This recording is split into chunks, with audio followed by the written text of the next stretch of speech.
So we're on the edge of our seats, sort of looking around for it. I get my machete out ready, and we keep going in this undergrowth. And then all of a sudden, there's this whistle. And this whistle goes, and it's I won't do it now, but it's a two-tone whistle, and it sounds something out of horror movies. It truly is makes your hairs on the back of your neck stand up. And the guys' faces, they all pause, and they all look at me and look behind, because it's coming from just on my right behind me. And their color completely drains out of their faces, and they look shell-shocked. And I'm like, what was that whistle? And then one of them goes, "Bushmaster." Welcome back to When It Hits the Fan, the podcast that delves into what really happens when things go wrong on the road, brought to you by Battleface Travel Insurance. Now, if I say the word explorer to you, you probably picture a man in a pith helmet and a safari suit traipsing through the jungle during the Victorian era. But today's guest is about shattering those preconceptions. Lucy Shepherd certainly seems like an ordinary 29-year-old, but she's carved out a career exploring some of the most formidable terrains on Earth. From the Arctic tundra to the jungles of Guyana, Lucy has embarked on a series of challenging expeditions to better understand the natural world and, of course, the people who live there. Lucy is a fellow of the Royal Geographical Society, and at just 23 became the youngest ever elected council member of the Scientific Exploration Society. Of course, she has tons of stories from her time exploring uncharted corners of the world. And if you'd like to hear more about her, we're going to put some contact details in the description below. If you haven't already subscribed to this podcast, do that now, because we've got some amazing guests coming up for future episodes. And of course, if you enjoyed this episode, drop us a like or a positive review on whichever platform you're using. So there's nothing else for me to say. Let's hear from Lucy herself.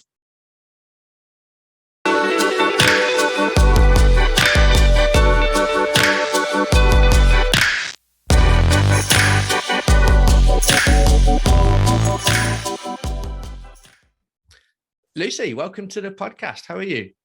I'm very well, thank you. How are you doing? I am great, thank you. And I know from the last time we spoke by email that you've just returned from Snowdonia, where you were training. This is for the upcoming Guyana expedition, is that right?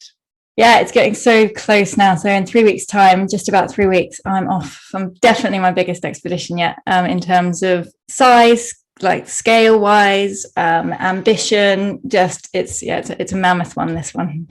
How does that feel? I mean, is it a mixture of kind of excitement and also that slightly daunting feeling of this is the biggest thing you've done? Yeah, I mean, anyone who goes on lots of expeditions will tell you that it feels like an expedition just to get to this point. Like there's so much going on in your head all the time, and really I just can't wait to get on that plane and be like, oh, okay, now the adventure starts. But no, it's back in the jungle, and it's a very long journey. I might be in the jungle for around 2 months, maybe more. Wow. So it's anyone who's been to the jungle can say that a day feels exhausting enough. But trekking that much in that terrain is going to be a hard one. But at the moment, I just want to get there. I can feel it, Yeah. As I understand it, in the incident that you're going to tell us about today was also in Guyana, and this was last year. This was 2020, is that right? Yeah, so I was lucky enough just before coronavirus hit. I got out for a jungle expedition. My background is actually more Arctic and mountains, and I'd been to the jungle previously and thought, it's not for me. I'll stick with the cold environments. But the expedition in 2020 was my reason. My goal was to go out there and not fight with the jungle and just get into the flow of it. And I mean, it worked. I'm going back. And I love it now. So yeah, no, it was in a very similar area, the one last year that I'm going to in a couple of weeks' time. So give us some context then, where exactly in Guyana was this, and who were you with during this particular expedition?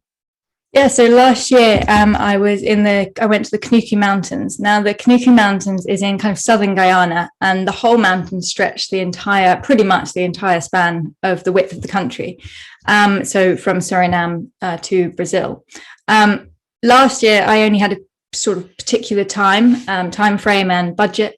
So I wanted to cross these mountains that had never been done before, from south to north at the highest point of where the range was at the highest.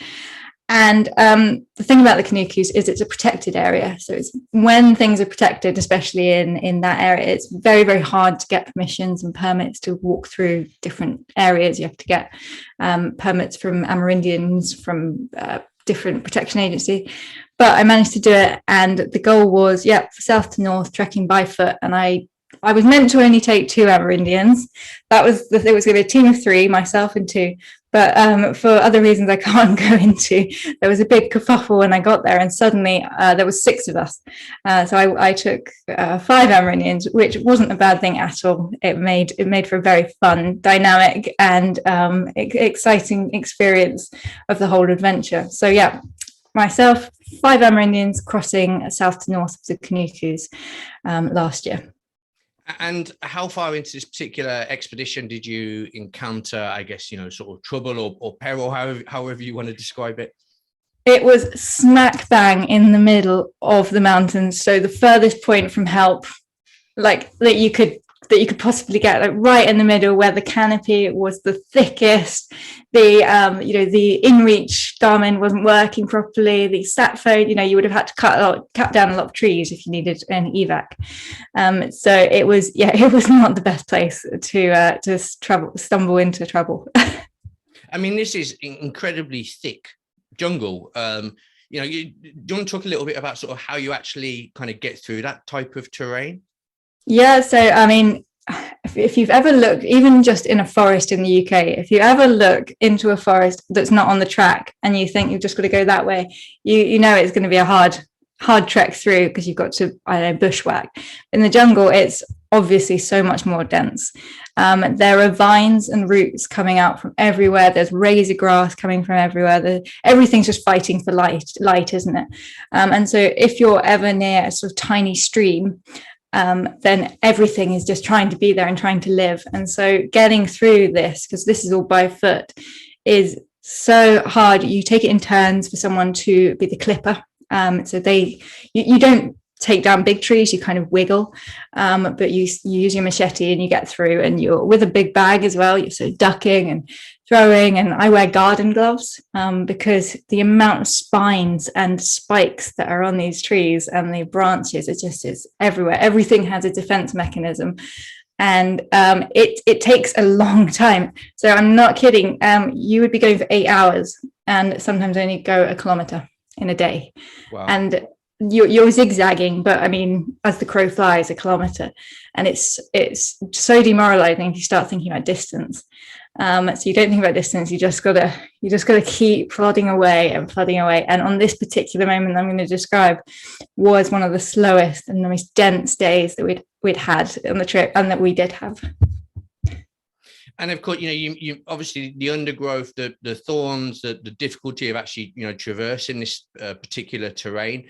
But I think it's the animals perhaps you encountered that was the particular reason here that you had trouble. Do you want to tell us what happened? Yeah, so as we're going up and down. So it is a mountain range, but it's jungle covered mountains. So we're going up and you're going down, and every day we had a discipline to stop at 3 p.m. The sun goes down at 6. Not only do you have to get your camp routine set up and put the hammocks up, but also the Amerindians have this very, very strong belief that isn't just a belief, as we found out, that at 3 p.m. on the dot, the wildlife comes out to hunt. And so we've been very, very sure that we'd stopped and cleared the ground away from us at 3 p.m.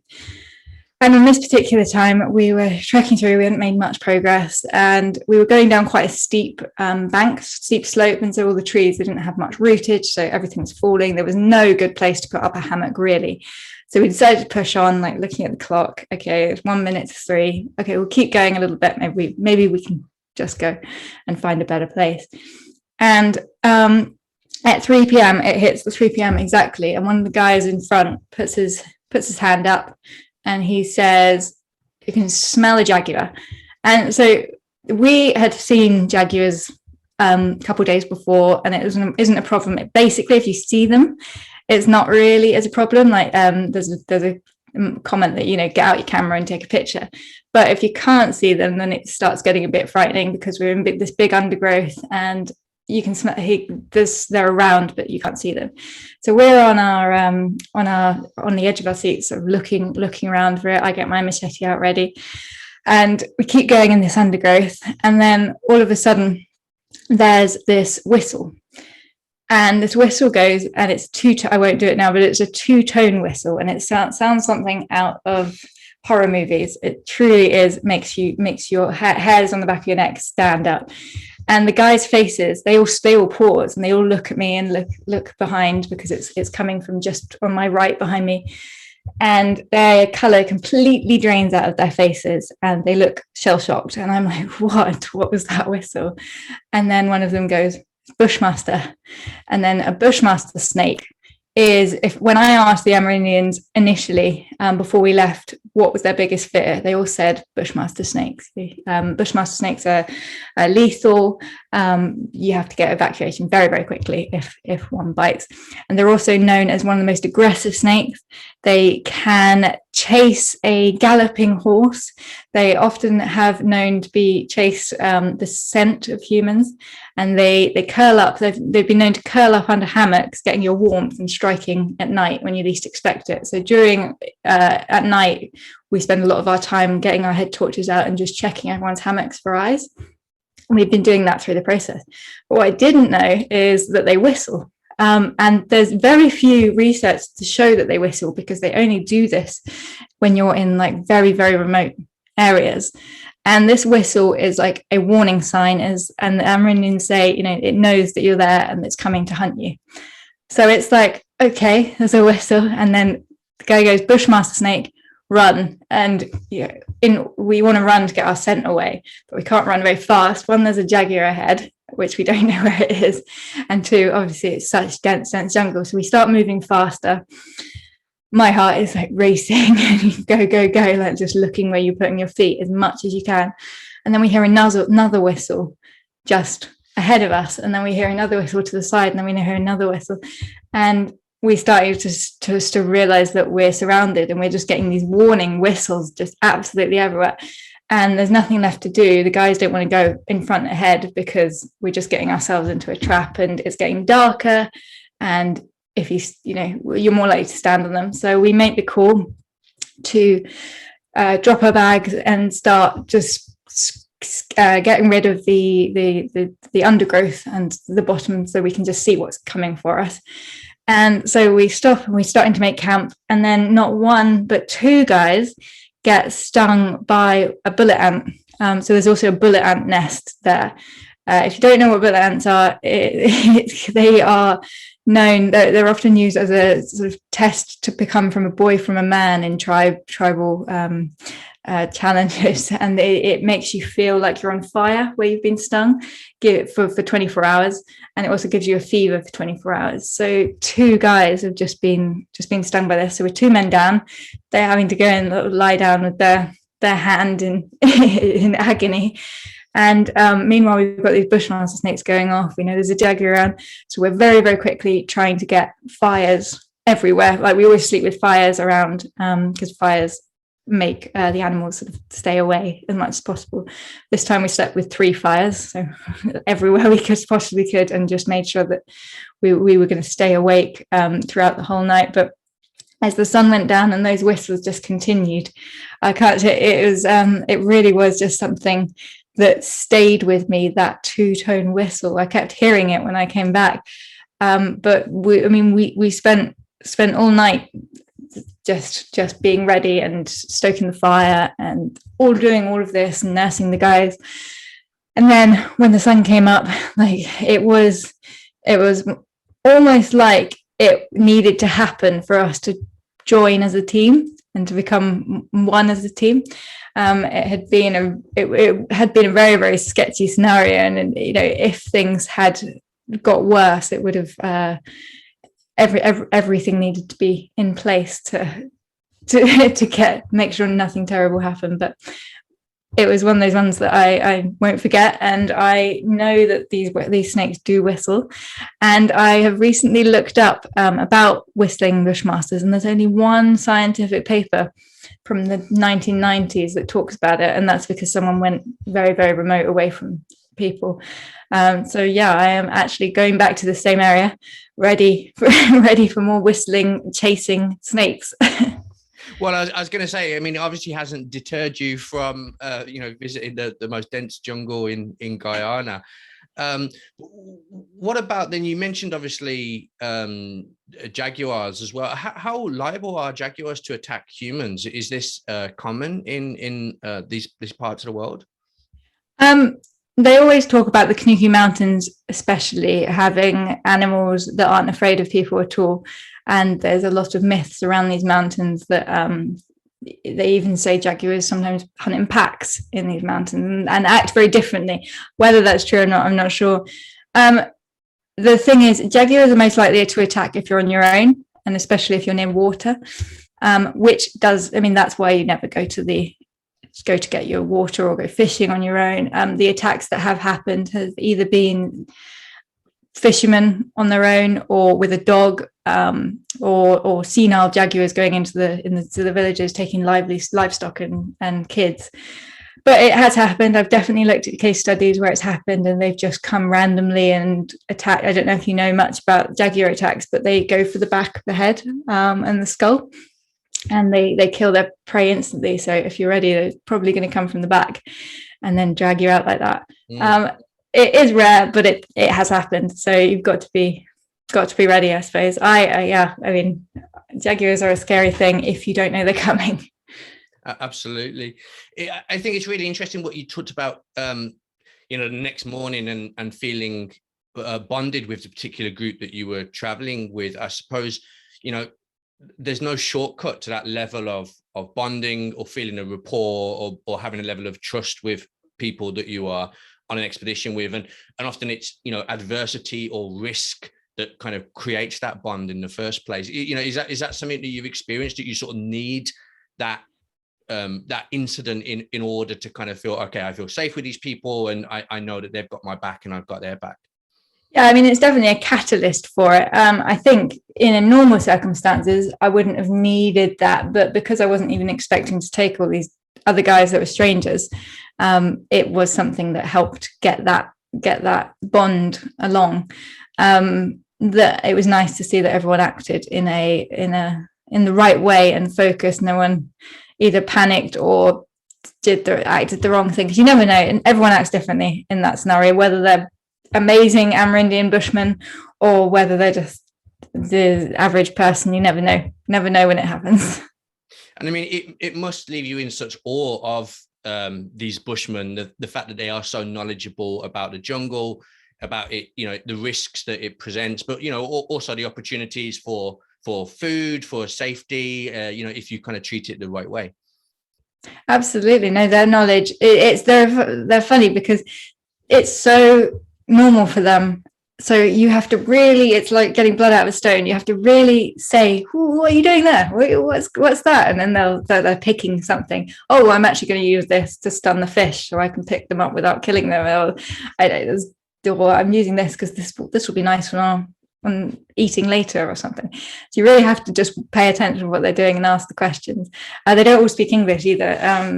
Only a couple of them last time spoke English. So, but I actually found the biggest bond with one of the guys who didn't speak any English at all. It's one of those expeditions, or one of those places where you always see the raw human state and spirit. And that's one of the reasons I just love going with people, whether that be your great friends or indigenous brothers in the Amazon. Lucy, I'm sure that other than this incident, this expedition last year was full of absolutely fascinating incidents, both kind of good and bad, I suppose. We will include details for your website and your social media handles, where I know you're fairly active, so that people can find out more about you, and of course so they can follow you on your upcoming Guyana expedition, which you said is in 3 weeks. Is that right? Yeah, in 3 weeks' time, and yeah, the expedition will be quite a long one. So that's the thing with the jungle; you're exposing yourself to more risk the longer you're there. But I'm looking forward to it. I can't wait to flow and be in the jungle again. Brilliant. Well, we will be following you keenly to see how you get on. But yeah, thank you so much for joining us this morning to have a chat about that incident, and all the best in 3 weeks' time. Thank you very much. I need it. Take care. Bye-bye. Bye. And that is about as much as we've got time for this episode. We will be back very soon with more tales of adventure. If you want to find out when the next episode is out, of course, subscribe, and we would love a like or a positive review on whichever platform you're using.